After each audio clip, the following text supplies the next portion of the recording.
Salvador, teu livro eu ler. Meus olhos vêm abrir, pois quero ver da mera letra além a ti, Senhor. Eu venho a ti, Jesus, meu Redentor. À beira-mar, Jesus, partiste o pão, satisfazendo ali a multidão. Davi do pão és tu, vem, pois assim satisfazer, Senhor, a mim.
Na presença de Deus derramar,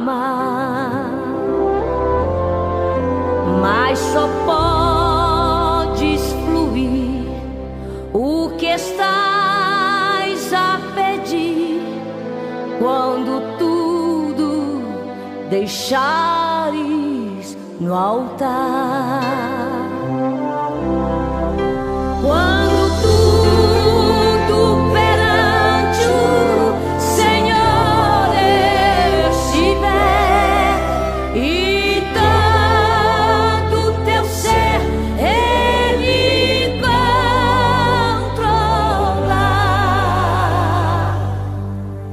Só então hás de ver que o Senhor tem poder quando tudo deixares no altar.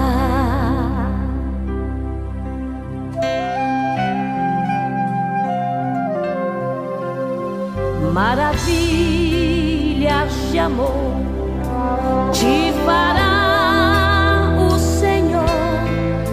atendendo a oração que aceitar. Bom dia, na paz do Senhor, que estamos para a nossa escola ética do culto. Hoje, se Deus quiser, nós encerramos essa matéria, amém, queridos? Desejando para vocês um domingo de paz, um domingo muito abençoado. Bom, e não esqueça dos cultos presenciais também. Vamos orar pelo nosso caderno de oração e também por você que está assistindo, por aqueles que vão de entrar pedindo uma oração. Amém? Oremos. Pai Celeste, obrigado pela noite de paz que nos concedeste, que estamos para a nossa escola, Pai. Peço a tua bênção para este pequeno servo que tem, ó Deus, de ministrar essa aula. Abençoe aqueles que vão ouvir também, que sejam preparados com uma boa terra, que vai receber a boa semente, Pai. Se conosco eu oro, eu te peço, em nome de Jesus, para a glória do Senhor Jesus. Amém e amém. Amados, abra o seu cantor cristão no 545. Vamos adorar o Senhor agora com esse louvor e depois eu dou sequência ao nosso estudo. Amém?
É isso mesmo. Vamos, jovens alunos, à escola, a palavra de Deus, estudar.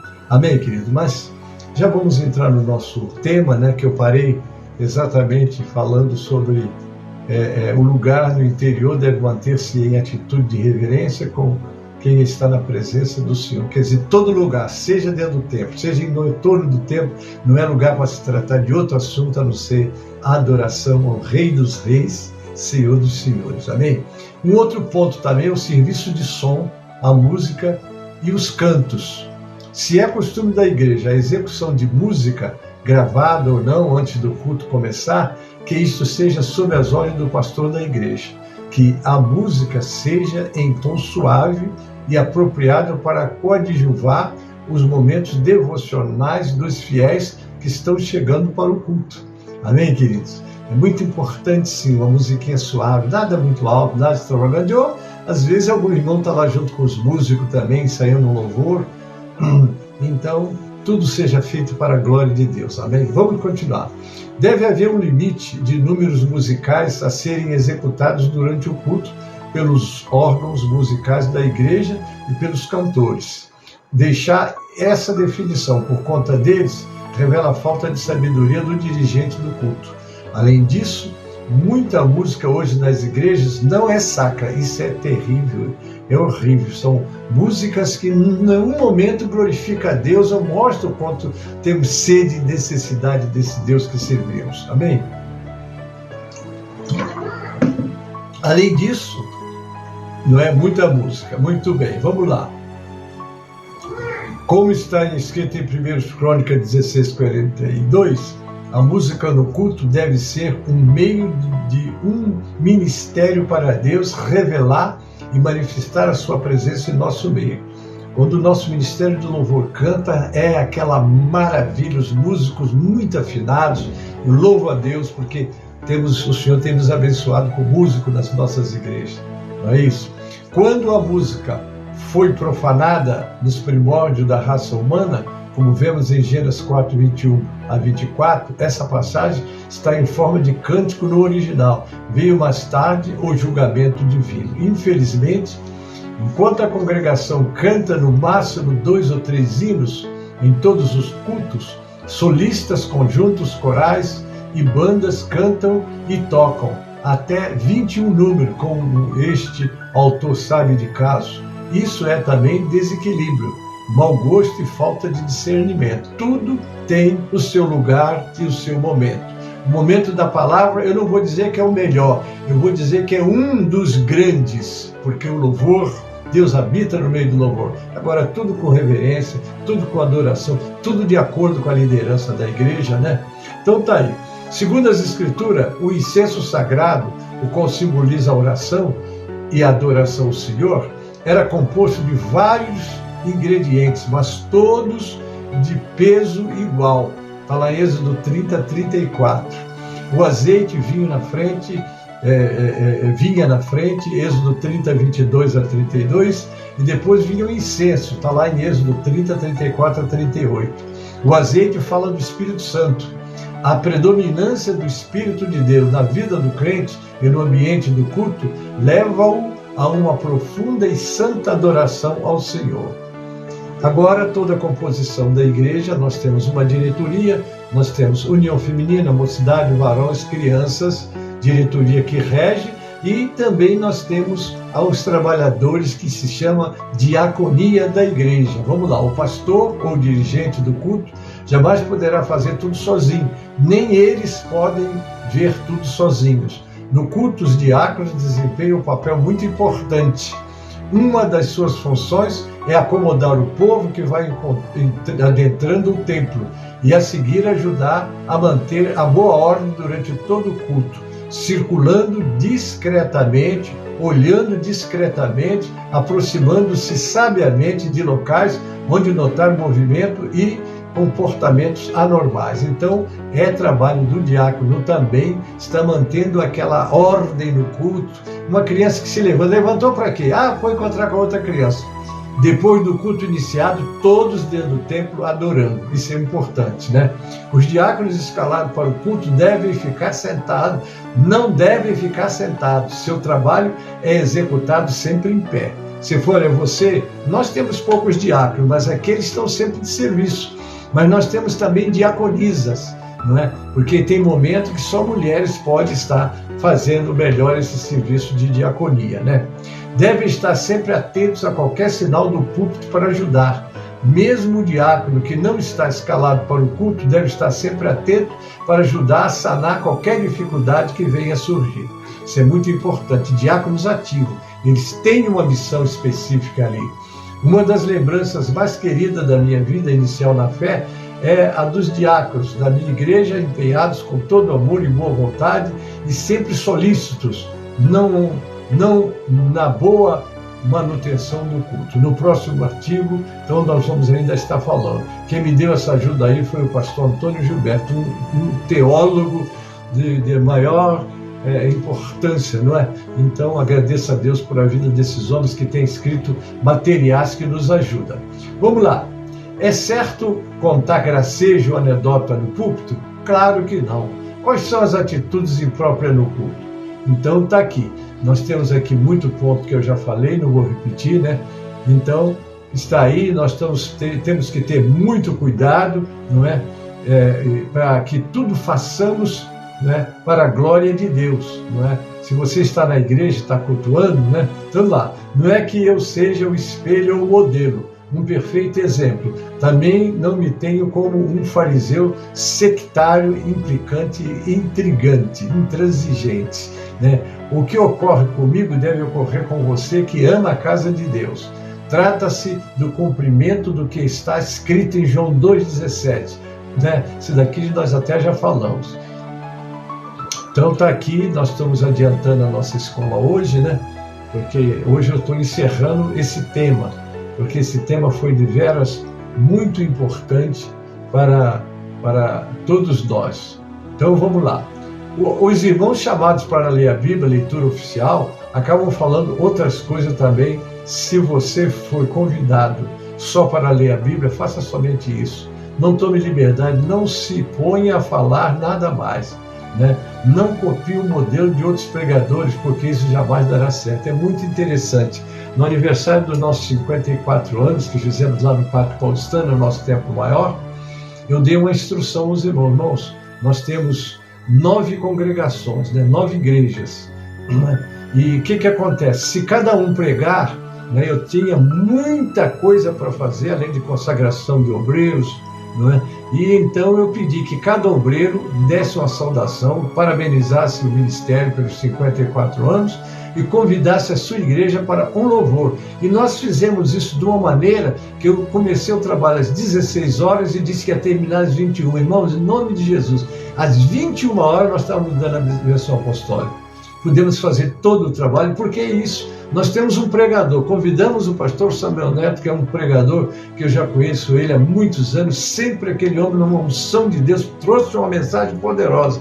Mas o que acontece? Eu não deixei que o outro pregasse, que tem irmãos que chegam, irmãos, Deus me revelou um texto para esse momento, ele prega, conta história, testemunho, quebra nisso daí a liturgia perfeita do culto. Ainda mais quando tem que ter muitas oportunidades. É preciso que cada um seja sábio quando usar da oportunidade. Eu tive a oportunidade para cantar o hino, eu vou lá e canto o hino.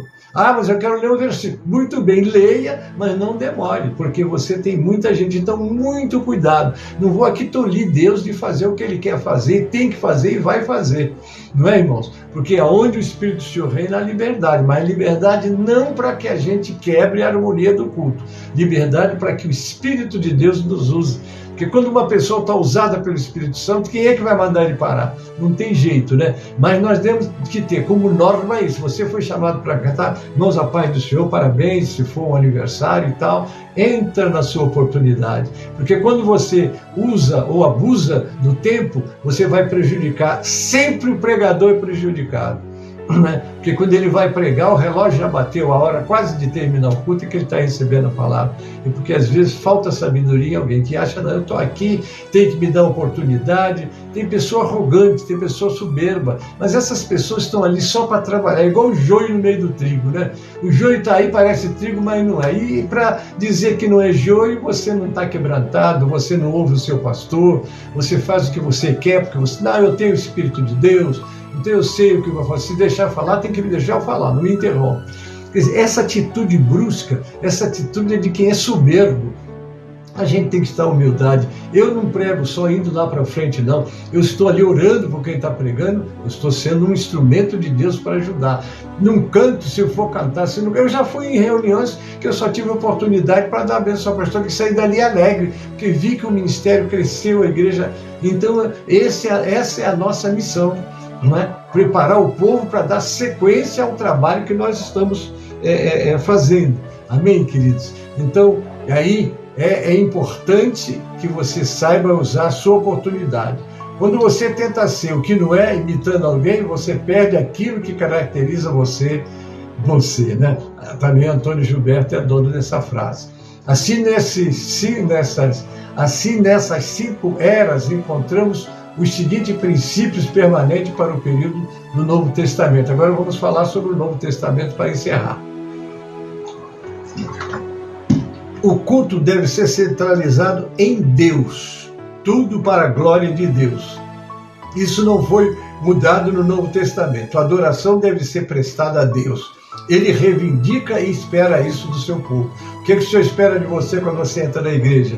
Que você está ali para adorá-lo. Se tu tem um testemunho, avisa a direção, eu tenho um testemunho. Mas seja sábio, não é? Seja sábio. Conta o necessário. Não fala mais do que Deus fez. Há muita gente que acrescenta, aumenta. E isso daí não é bíblico, isso daí não é sadio. Amém? Cultuar, portanto, é um ato de obediência. É trabalhar para Deus. É serviço. Essa é a razão pela qual podemos falar do serviço de culto e não da reunião de culto. A menos que você esteja enfatizando o encontro do povo com Deus. Então, você já sabe, né? Vamos lá. 2. Postura do povo na adoração. Isso aqui é importante, irmãos, né? Somos portadores da imagem de Deus e Ele não se esquece disso. Podemos pensar, sentir, falar e cantar. Somos mais do que seres materiais físicos. Somos espirituais. E no culto que ocorre, no culto que ocorre o encontro do nosso ser espiritual com Deus. Porque ali nós vamos ter a comunhão com Deus. É uma coisa maravilhosa, né? Agora vamos para o tópico 3, o líder. No Antigo Testamento, o culto devia ser conduzido diretamente por líderes indicados para esse fim. Se não, leia Êxodo 25, Levítico 10 e Oséias também vai falar sobre esse assunto. Amém? Oséias 10 fala sobre esse assunto. Muito bem. Vamos lá. O povo de Deus no Antigo Testamento sempre precisou de líderes e o sacerdote tinha que conduzir o povo naquelas festas, na expiação. Então havia o sumo sacerdote, os levitas, cada um com tarefas determinadas de acordo com a administração superior do sumo sacerdote. E o sumo sacerdote é aquele que entrava na presença de Deus e tinha os sacerdotes também que auxiliavam para a administração da adoração. Amém? Vamos para o 4.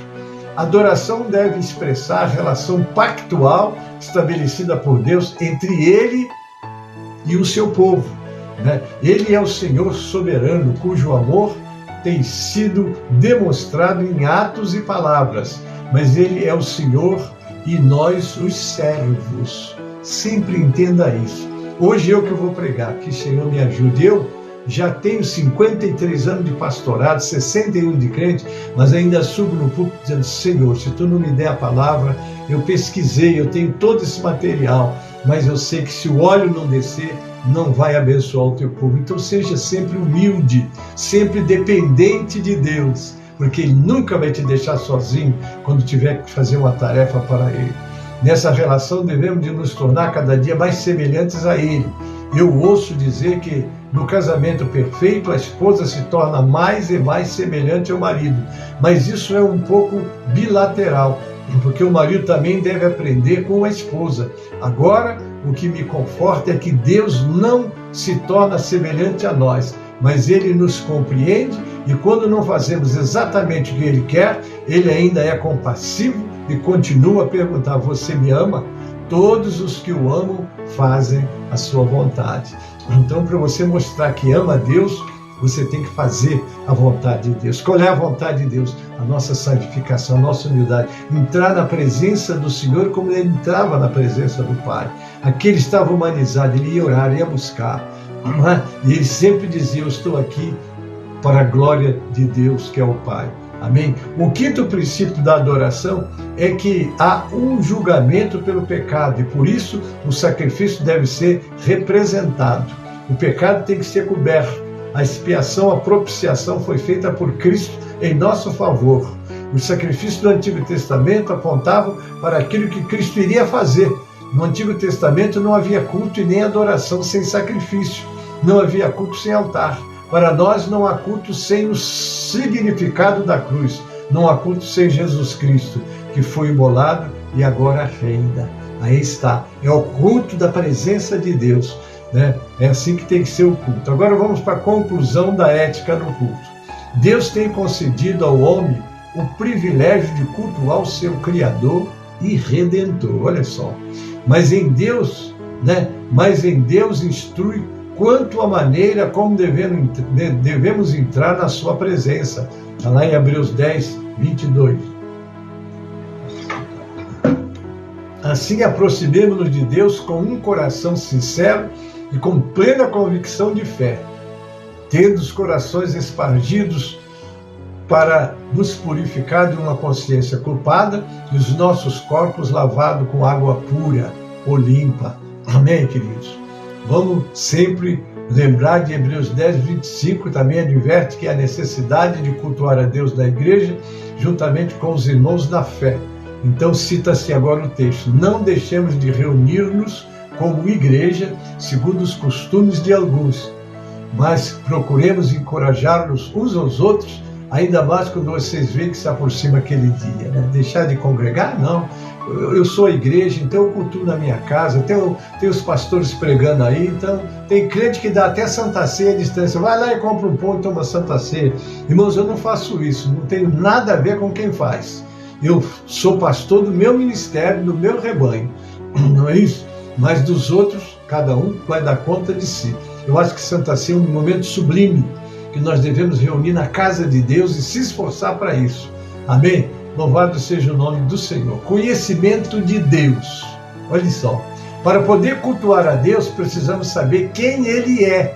Quem é Deus para você? Como é que você vai cultuar um ser que você ouviu falar, mas não viu? Nós temos o caso de Jó, né? Que diz assim: eu via, na 42:5 de Jó, ele diz: eu ouvia falar de ti, agora os meus olhos te veem. Para poder cultuar a Deus, precisamos saber quem Ele é.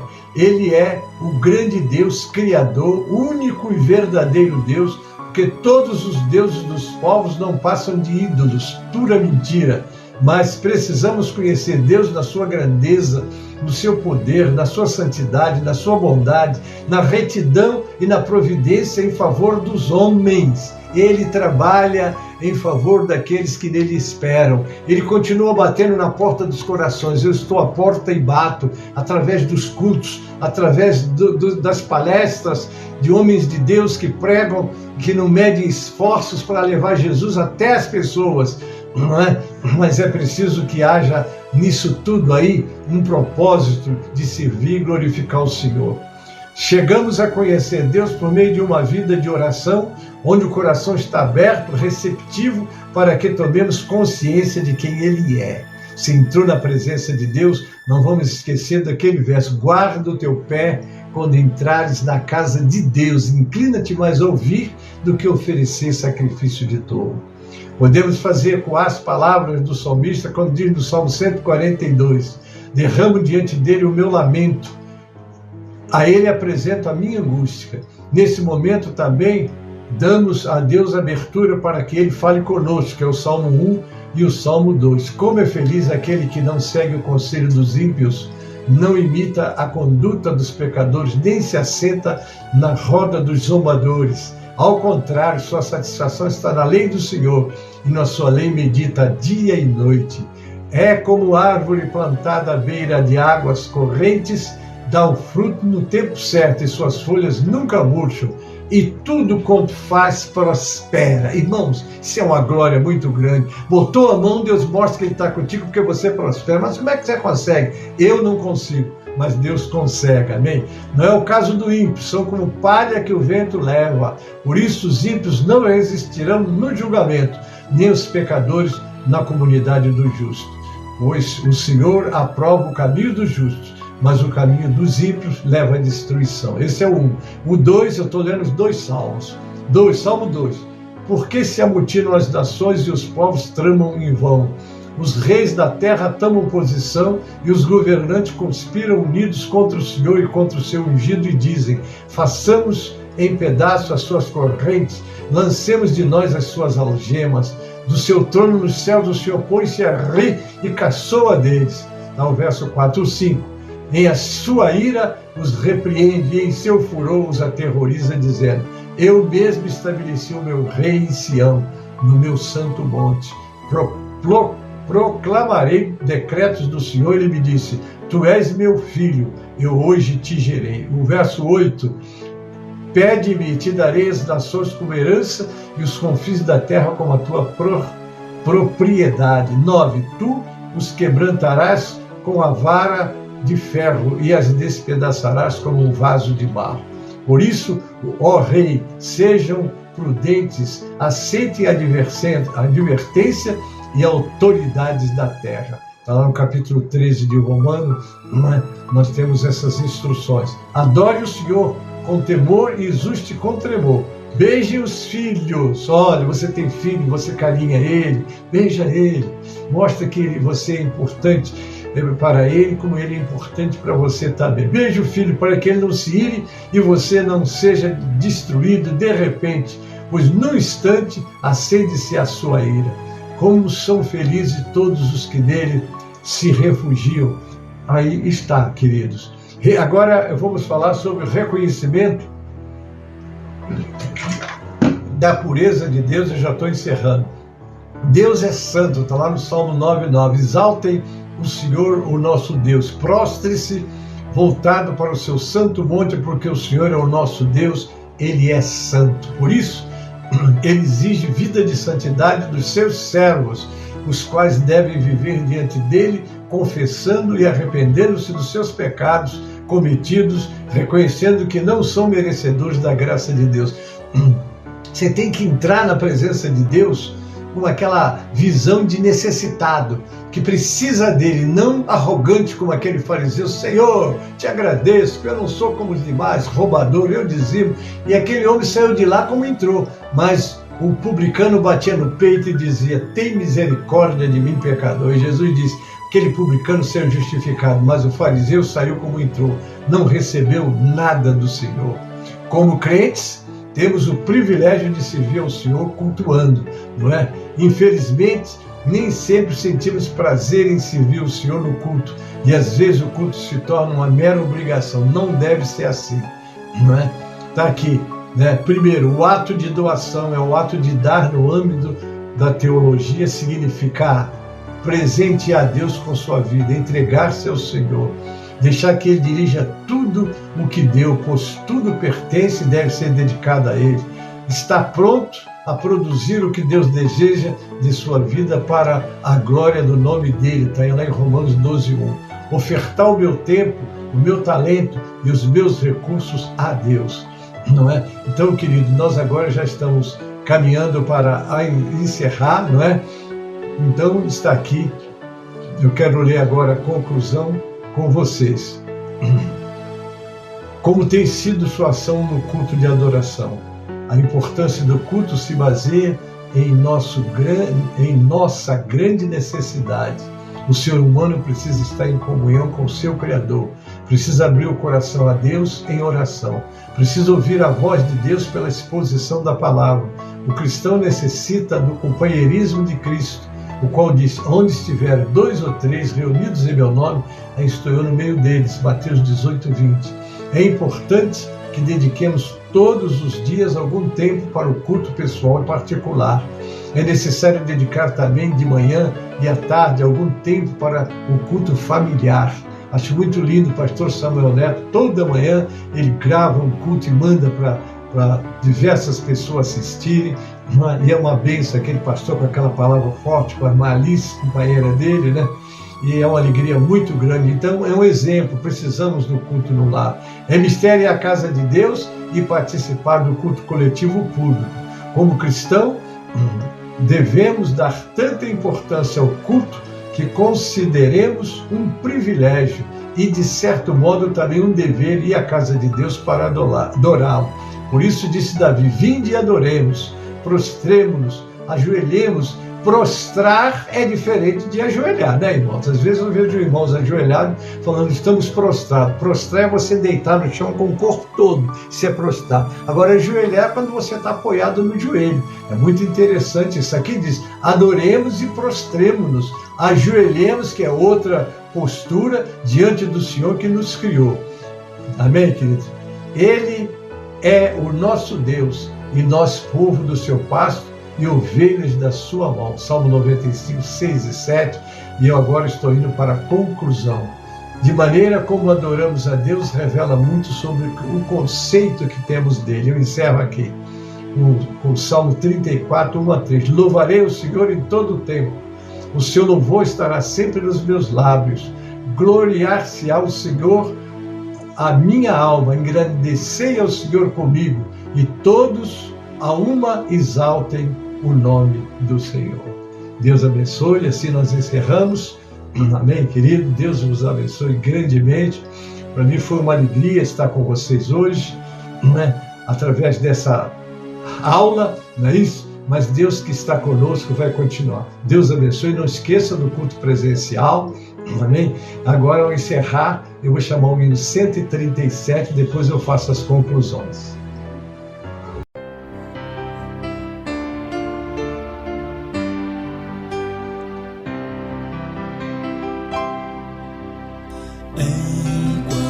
Salvador, teu livro eu ler, meus olhos vêm abrir, pois quero ver da mera letra além a ti, Senhor. Eu venho a ti, Jesus, meu Redentor.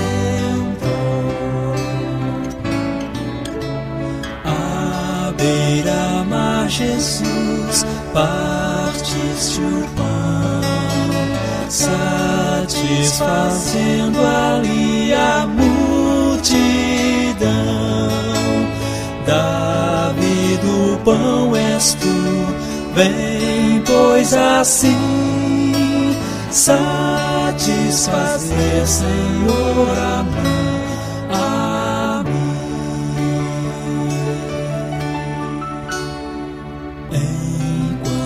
Salvador, teu livro eu ler, meus olhos vêm abrir, pois quero ver da mera letra além a ti, Senhor.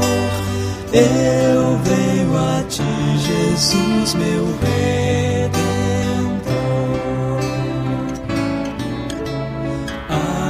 Beira-mar, Jesus, partiste o pão, satisfazendo ali a multidão. Davi do pão és tu, vem, pois assim satisfazer, Senhor, a mim.